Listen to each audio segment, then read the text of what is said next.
Hello and welcome to Daily Interlake News Now. I'm your host, Taylor Inman. We're taking a look at some of this week's biggest headlines and what's coming up for the Flathead Valley. In this week's deep dive interview, I chat with Jennifer Kronk from the Kalispell Chamber and Kathy Allard from Flathead Valley Community College about our upcoming job fair. But first, here's some headlines.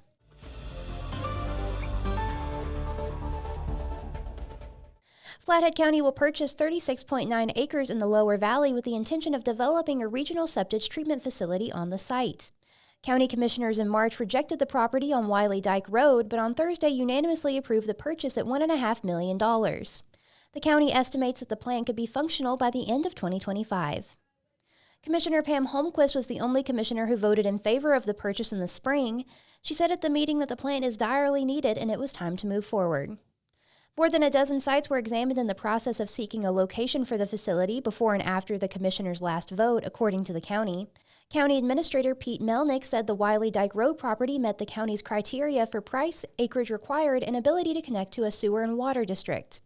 Commissioner Brad Abel said the facility would be constructed with the highest technology. He said it will protect the groundwater of our aquifer and our county. The county has set aside about $15 million for the plant from the American Rescue Plan Act funding and the State Department of Natural Resources and Conservation. Of that, about $7 million must be expended by December 2025.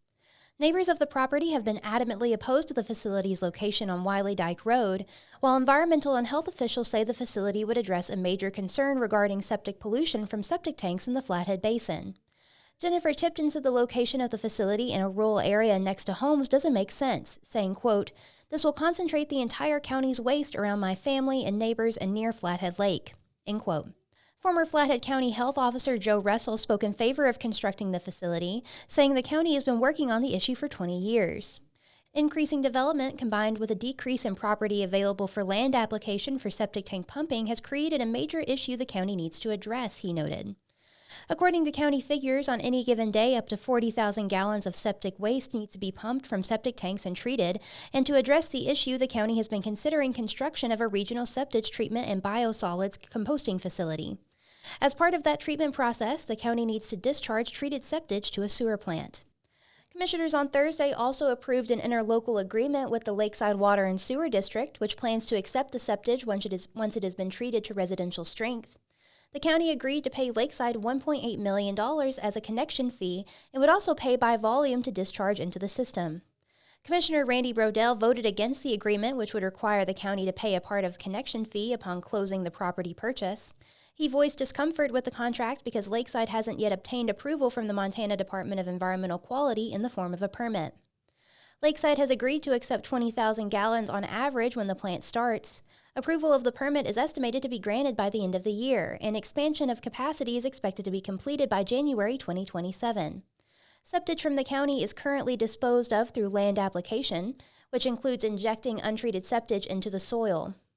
The new facility would receive untreated septic delivered by truck, treating it before piping it into a sewer district facility.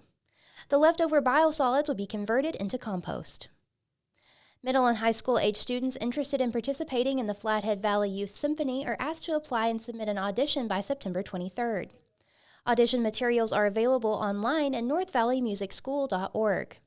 Rehearsals will be held from 7 to 9 p.m. on Mondays starting October 3rd at Flathead High School in Kalispell. The Flathead Valley Youth Symphony will be led by Flathead High School Orchestra Director Eric Holthusen. A symphony orchestra is made up of string, woodwind, brass, and percussion instruments and is typically large in size. As the name implies, musicians play symphonic works, which are usually longer, complex pieces. Holthusen recommended students interested in joining have prior experience playing their respective instruments, such as through lessons or in school. Holthusen, who grew up taking music lessons at North Valley Music School and playing instruments at the middle school level through college, said he wanted to start the program because he saw the opportunities for talented youth to rehearse and perform with their peers in a symphonic orchestra setting were lacking in the valley. The Flathead Valley Youth Symphony will meet for 2 12-week semesters. Each semester will culminate with a concert. Tuition is $75 per semester, and students need to provide their own instruments. Scholarships are available. Once established, Holthusen hopes to build the Youth Symphony program by adding performances and bringing in guest conductors. Signage and displays marking Banned Books Week will be missing from Imagine If libraries this year after the Library Systems Board of Trustees advised staff against celebrating it. Banned Books Weeks aims to raise awareness about the freedom to read and previous attempts at censorship by highlighting books that have been removed or banned from libraries and schools. The campaign is promoted by the American Library Association. Board Chair David Ingram said trustees have distanced themselves from the American Library Association since voting to leave it in December 2021. The Montana State Library broke away from the association this summer, citing similar reasoning that the group allegedly promotes Marxist politics. Ingram said his sense was that the board was not excited about celebrating the observance and would rather focus on issues like freedom to read and literacy. Trustee Doug Adams said that the American Library Association's influence on Banned Books Weeks aside, he believes the celebration is too divisive. When asked about how the board came to the conclusion to forgo Banned Books Week's festivities, Ingram said he based his decision on observations of how other trustees feel about it in the American Library Association. Book challenges, or the formal process of removing a book from the library, have come up multiple times in recent years at ImagineIF.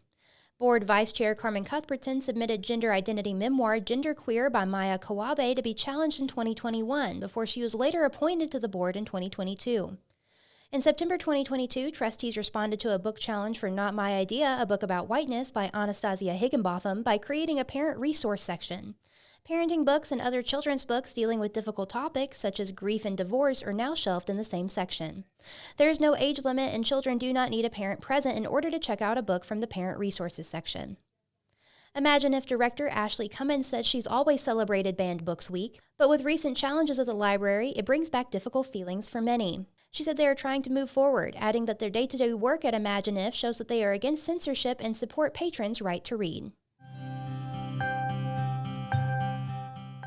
The Fall Northwest Montana Job and Opportunity Fair is coming up soon, and Jennifer Kronk with Kalispell Chamber of Commerce and Job Service Kalispell and Kathy Allard with the Flathead Valley Community College are going to tell us a little bit more about it. All right, so I am here with Jennifer Kronk from the Kalispell Chamber and Workforce Flathead and Kathy Allard from the Flathead Valley Community College. We are here today talking about the Fall Northwest Montana Job and Opportunity Fair, which is taking place on September 26th at the Flathead Valley Fairgrounds Trade Center. From 2 to 7 p.m. Thanks for joining me, you guys. Thank you for having us. Yeah. So just to start us off, can you tell me what the purpose of the job fair is? Why don't you start with that, Jen? Sure. Well, the job fair is really a great way for employers to meet with prospective job seekers and for prospective job seekers to very casually, low barrier to engagement way to just come and see who's hiring, talk to people face-to-face about the type of jobs that they have and schedules, and make those connections in person. Yeah, and I think it's great, too. You can go if you're looking for jobs now or if you're exploring for later. Maybe you're looking for someone else. Maybe you're just trying to see what's out there in the valley. So it can be kind of fun to see what's out there. So how many employers attend the job fair on average? Have, and it varies between the spring and the fall, but generally in the fall, I would say anywhere from 60 to 70 plus employers. So definitely a great variety of different types of businesses in all different sectors. I appreciate that too, just walking around talking to different employers, getting their sense of what they're seeing is happening in the valley, what they see is going to evolve with their business. So it's really a fun event. And I just have to throw in that there's food trucks. Oh, yes, nice. there are. Yeah. I'm a fan. For both of you guys in your respective positions, it's probably really beneficial to, like you were saying, poll people at the job fair. Can you tell me about how that kind of like helps you guys in your respective positions? Because you both do job service stuff, correct? Well, I work in career services, and I work with students who are exploring, who are graduating, who are looking for internships. So it's really helpful for me to be able to walk around so I can share up-to-date information with students, faculty, staff, that sort of thing. Plus, it's just nice to be able to prepare students for the types of things that we have in the valley, and it's growing, and it's expanding, and it's different each year. Yeah. And I think for the employers and talking with them, it's really, you get a nice real-time feedback on the types of conversations they're having, the questions that they're getting from the people coming up to them, what kind of maybe other opportunities might be out there or things that they may need as employers in connecting with job seekers. So it really is, I think, all around a great event that benefits both the job seekers and the businesses. So 7 p.m. is later than last year's fall job fair. What are the benefits of a later time? Well, going until 7 o'clock, we can get some of those folks who are already working. Maybe they're looking for part-time work, or they're looking to see what's out there. So we'll hit some additional people that maybe can't go when you stop at 5 or even 5:30. Nice, yeah. And I think you can also, attract, if you have students, whether they're high school students, which we have seen at every job fair, as soon as school is out, they are making a beeline for the job fair to maybe look for part-time jobs. So this gives a little more time for them, especially if they maybe have a sports practice after school or an activity. But college students, and it also provides an opportunity for people who, if they're looking for either a different opportunity or maybe an additional job of some sort, if they're working any kind of non-standard schedule, maybe gives a little bit more time for them to make those connections. And also for anybody who might be at home caregiving in some capacity and needs that other person to be home, if they have another person in their household, so that they have the opportunity to come to the fair. So it really just helps broaden the audience and ability for people to attend. Oh, yeah, that's such a good point about the caregivers. I would have never thought about that. That's great. So how much goes into promoting the job fair? A lot. Yeah. Well, with the 4 different planning partners, we all promote it through our channels. Maybe, Jen, you want to talk about some of the ways the Chamber gets it out there, too? Mm-hmm. Yeah, the Chamber, we promote it within our email communications. We have all of the participating employers listed on the Workforce Flathead site, which we update every week as employers are signing up. Within all of our communications, we're able to get that message out. And again, all of our partners are doing that too, whether it's via email, social media, in person. Mm-hmm. So, and that's just one aspect. And we've had classes of students before come with their faculty members from the college to check it out. And some of our students might be very comfortable talking to employers, and for some, this might be their very first interaction. And so we really appreciated, like for the spring job fair, for example, it had a real focus on career exploration. The employers were great with talking with students who were maybe not quite as confident or not completely ready or unsure. So we really appreciate the mentoring aspect of our job fairs. Yeah, our region is so big. I can imagine it's important. I know like the Daily Interlake as a partner, we advertise in the Lake County Leader down in Polson, the Western News out in Libby, and other print publications, including radio. I know there's a lot of radio ads, so important to get the word out for all over the region. Absolutely. The Daily Interlake does a fantastic job in all of your regional print publications throughout the valley and the adjacent counties, as well as all of the online, the thousands and thousands of digital impressions that are also created on your on your website. So in addition to those, we also purchase radio ads. So we have ads on the major radio stations here in the valley that are in the about 2 weeks leading up to the job fair. And then we also, as a group, place some additional ads in some other print publications too. So we really are trying every possible avenue and way to connect with, of course, the employers during the sign-up for the opportunity, but it also especially those job seekers to reach people wherever they are, whether it's online, in print, or radio or word of mouth. Well, and of course, our focus is more for students. So we try to get the word out to them both before, during, and after. Hey, these were the employers that were there. It's not too late to connect with them. So as much as we can get those opportunities through that, probably the 2 weeks before, and then during, and a couple weeks after. Yeah. Do you see a lot of participation from students at job fairs? Like, are you able to get a lot out there?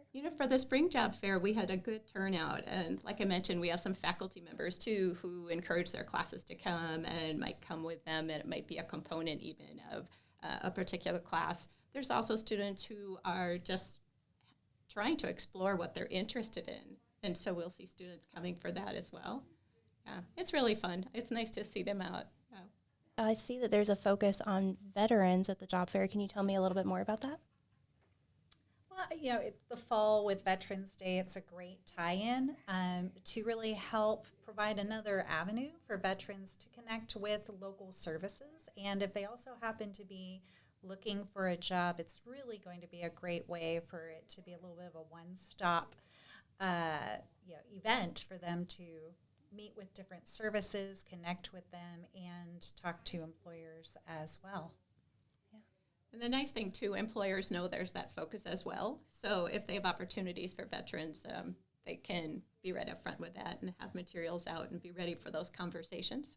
Yeah, I know a lot of businesses up here really value veterans, so I bet that they appreciate that opportunity. Okay, so I saw that employers are eligible to win prizes for tickets to Blacktail Ski Resort at the job fair. How do they do that? That sounds great. Well, do you want to talk more about that? I just know I love this one because Blacktail is sharing these opportunities. And last year, I think we did this for the fall fair. Was it fall or spring? Well, regardless, it went over really well. Yeah, there are several components to that for the employers. One of them is really we encourage the employers to stay all the way till the end. We know from every job fair, people are coming in to the job fair almost all the way up until the very, very end, and having those conversations all the way up until close. So first and foremost, plan to be there till the end. And then also there's a couple other ways that they can having a really creative booth. Last year there was one that brought in like this very large tree. I think it was a restaurant from Whitefish, and it was so much fun. And everybody noticed it. And I remember McDonald's had a super colorful one and had fun giveaways. I thought the colleges was pretty good too because they had like surgical technology instruments and other things that individuals could come and touch and have that conversation with people.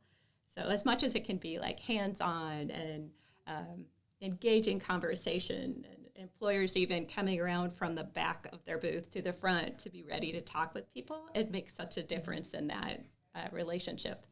Yeah, engaging and interactive. And I think that goes to what Kathy was saying as well, is having something that helps draw people in. And if you're able to have a representation or an example of what it is your business does that people can touch and see and feel, or just in some way to engage, it helps break the ice a little bit as folks are walking past, or maybe helps catch their eye.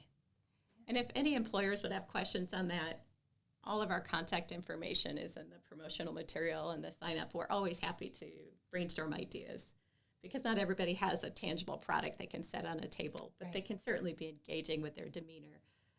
I'm always a fan of dark chocolate too, but no pressure there. Yeah, that's super fun. Can you guys tell me about some of the best decorated booths that you've had in the past? Well, the one I just mentioned with the tree, I thought was pretty great, but do you have any that come to mind immediately? I think it's not necessarily any one specific one, but anybody that has had, again, that interaction, whether it is even just a prize wheel that, is a game of some sort, gamifying it a little bit, or whether it's a beanbag toss, or they've had, I think as Kathy mentioned, we've had some that are in the medical field, have had some form of dissection of something there, was a very intriguing element. And if you're a restaurant, certainly having maybe some, little treats or something like on a sterno that's, a hot dish that shows what you do. It's all of those booths that, and employers, again, have had that element of engagement and interactivity in general. And even simple things like bringing a tablecloth is nice, just to make it look a little bit nicer, or having a smile on your face, as opposed to, so often, like including myself, we might be on our phones during those breaks and looking down, but, putting those down and looking up with a smile and kind of inviting people over. And I think that we see employers doing a good job with that. So They do. Yeah. I mean, I bet it's really fun to decorate the table and do all that. But I mean, as someone who's looking for a job, I bet it's, it's like, oh, these people look fun. Yeah, they made eye contact with me. Yeah, so that's half of it, I think. Especially if someone's feeling a little bit nervous as a job seeker or someone who is exploring careers.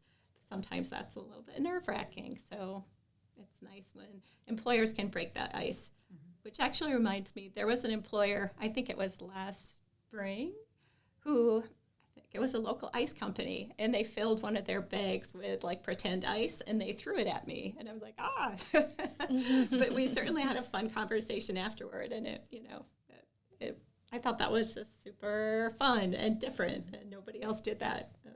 And they didn't have to probably put a lot of time into that. So I guess that's one thing I'm thinking for employers too. Like, life can get really busy, and they may not have time to put together a ton of really magical things, but even just a couple of things can make a difference.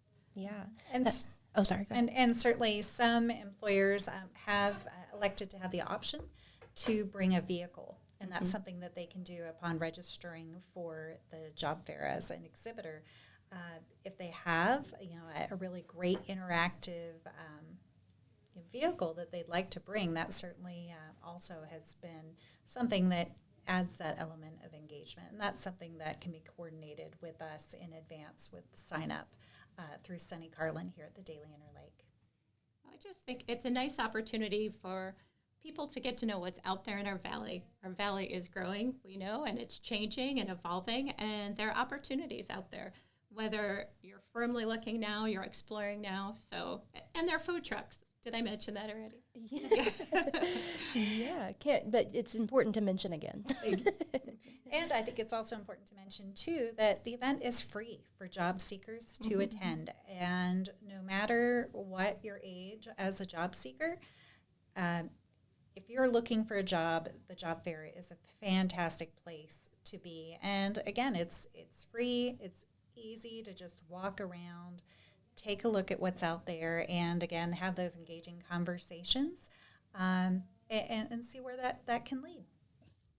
All right. The job fair is hosted by the Kalispell Chamber of Commerce, the Flathead Valley Community College, Job Service Kalispell, and the Daily Interlake. You can stop by on September 26th at the Flathead Valley Fairgrounds Trade Center. Thank you guys for joining me. Thank you. I'll see you there. Thank you. There's still time for businesses to sign up to participate in the job fair. For more information, contact Jen at j.cronk@kalispellchamber.com or by calling 406-758-2801.